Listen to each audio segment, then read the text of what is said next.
یہ سابق وفاقی وزیر خزانہ مفتاح اسماعیل صاحب نے بھی ہمیں جوائن کیا۔ مفتاح صاحب، آپ کس طرح دیکھتے ہیں حکومت کے اس فیصلے کو؟ پیٹرولیم مصنوعات کی قیمتوں میں 55 روپے اضافہ کر دیا گیا۔ دیکھیں، حکومت کو یہ خدشات تھا کہ پیٹرولیم کی شارٹیج ہو جائے گی اور جو پیٹرول پمپ والے ہیں وہ اس کو ہولڈ کر لیں گے یا اس کی ذخیرہ اندوزی کر لیں گے، اور کیونکہ 15 تاریخ کو تو ان کے پیسے بڑھانا ہی پڑتے، تو انہوں نے کہا کہ 15 سے بڑھائیں گے اور اس درمیان جو پیٹرول پمپ والے ہیں وہ ذخیرہ اندوزی کر لیں گے، تو وہ منافع کر لیں۔ اس سے بہتر ہے کہ حکومت منافع کر لے، تو حکومت نے آج ہی قیمت بڑھا دی۔ اس کی شارٹیج کو روکنے کے دو ہی طریقے تھے، یا حکومت یہ اناؤنس کر دیتی کہ ہم 15 تاریخ سے پی ڈی ایل کم کر دیں گے، اور اگر وہ پی ڈی ایل کم کر دیتے کہ یہی 55 روپے، تو عوام کے اوپر بوجھ نہیں لگتا اور شارٹیج بھی نہیں ہوتی، کیونکہ لوگوں کو پتہ تھی کہ 15 کو پی ڈی ایل کم ہوگا، قیمت نہیں چینج ہوگی۔ لیکن حکومت نے ظاہر ہے کہ یہ سوچا کہ نہیں، وہ 4 پیسے اور کما لیں، تو انہوں نے پرائس بڑھا دی، اور یہ بوجھ جو ہے جنگ کا جو بوجھ ہے وہ سارا عوام کے اوپر پاس آن کر دیا۔ اچھا مفتاح صاحب، زبیر موتی والا آپ سے ہمارے ساتھ موجود ہیں، ان کا بالکل یہی موقف سامنے آیا تھا کہ جو پرائم منسٹر کی جانب سے صورتحال کو مانیٹر کرنے کے لیے کمیٹی بنائی گئی ہے، اس میں کاروباری حضرات کا بھی ہونا چاہیے تھا، انڈسٹریلسٹ کو بھی ہونا چاہیے تھا۔ ایسا ایک بار پھر سے نہیں ہوا، نظر انداز کیا گیا کاروباری حضرات کو۔ اس پر آپ کیا کہیں گے؟ دیکھیے، کمیٹی بنائی تھی قیمت کے اوپر نظر رکھنے کی، کمیٹی قیمت بڑھانے کے لیے تو نہیں بنائی تھی، تو کمیٹی نے تو قیمت بڑھا دی۔ تو جو آپ کو خدشہ تھا کہ 15 تاریخ سے قیمت بڑھے گی اور جس کی وجہ سے لوگ ابھی سے خرید رہے تھے، وہ تو ابھی سے کر دیا۔ اب سوال یہ کہ چلو پیٹرول تو حکومت نے مہنگا کر لیا، حکومت نے ٹیکس لے لیا، لیکن اب اس سے مہنگائی کا کیا اثر ہوگا، کرایوں پر کیا اثر ہوگا؟ جو روز صبح 1 لیٹر پیٹرول موٹر سائیکل والا بھرواتا ہے اور وہ اب تک 100 روپے ٹیکس میں دے رہا تھا، اب وہ 335 روپے کا ڈیزل یا 315 روپے کا پیٹرول لے گا اور 150 روپے ٹیکس میں دے گا۔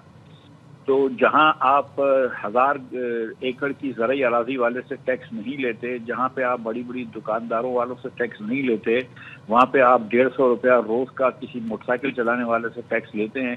یہ کوئی منصفانہ طریقہ ہے؟ یہ کہ آپ کی ترجیحات یہ کیا کہہ رہی ہیں کہ جو بھی بوجھ آتا ہے حکومت جو ہے وہ عوام کے اوپر ڈال دیتی ہے، اس ملک میں جس میں 6 سال میں قیمتیں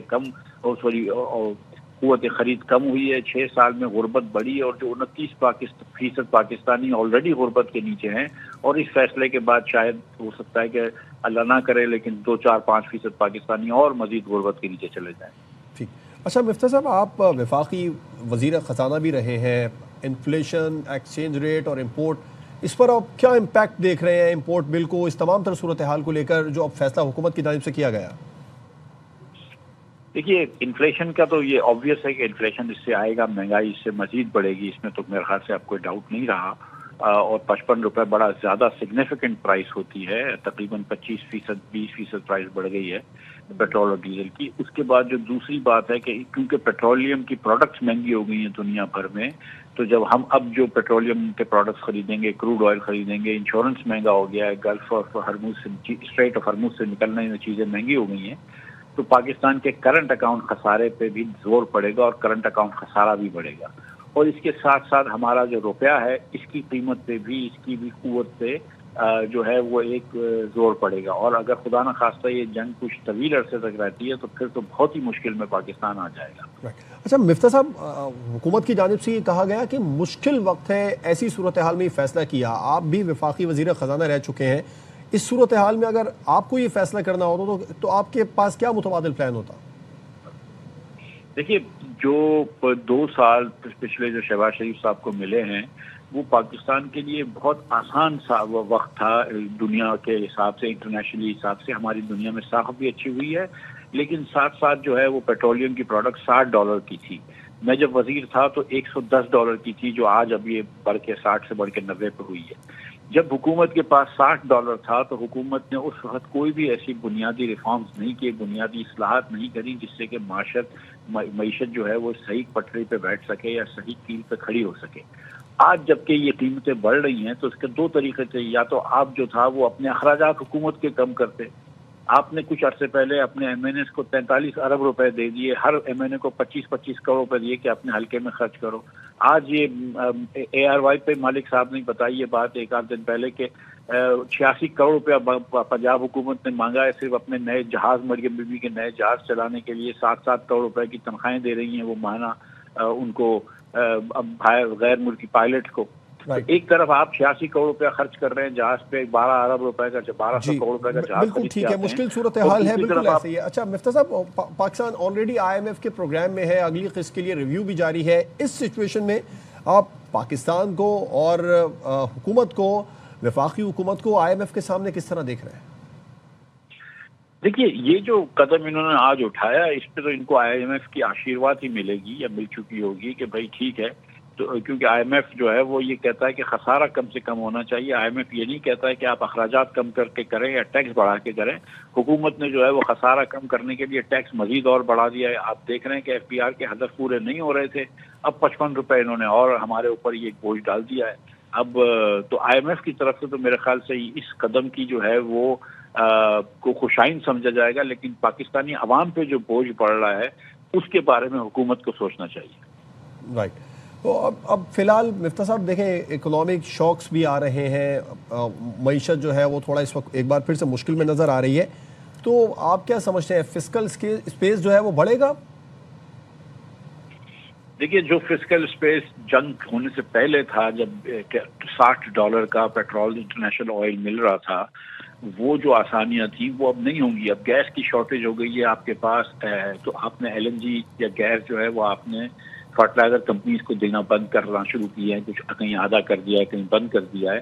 کچھ دنوں بعد یہ پتہ چلے گا کہ ہم کو اپنی جو کھاد ہے وہ بھی امپورٹ کرنی پڑے گی، تو اس سے بھی امپورٹ کا بل پڑے گا.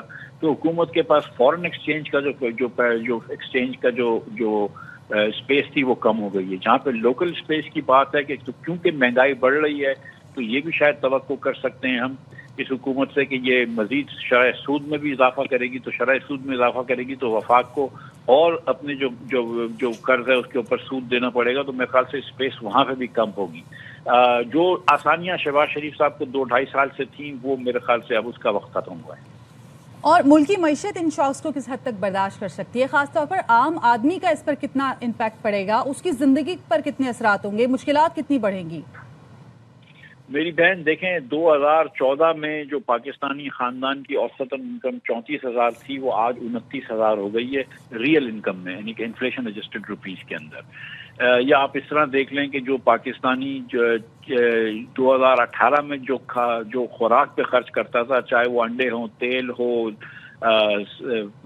گوشت ہو، اس میں سب میں اس نے اخراجات کم کر دیے ہیں. بلکہ آٹے اور گندم اور چاول کے بھی اخراجات کم کر دیے ہیں. تو اس کا مطلب یہ کہ بھوک بڑھ رہی ہے. اس وقت اگر آپ 55 روپیہ پیٹرول مہنگا کر دیتے ہیں، تو جو بھی آپ اس کی اکنامکس کی دلیل دے دیں اس پہ میں بحث نہیں کرتا ہوں، لیکن اس سے آبویسلی ایک عام آدمی کے اوپر فرق پڑے گا. ایک شخص جو روز موٹر سائیکل پہ 1 لیٹر پیٹرول بھراتا ہے، اس سے اب آپ 1,500 روپے مہینے کے لیتے ہیں.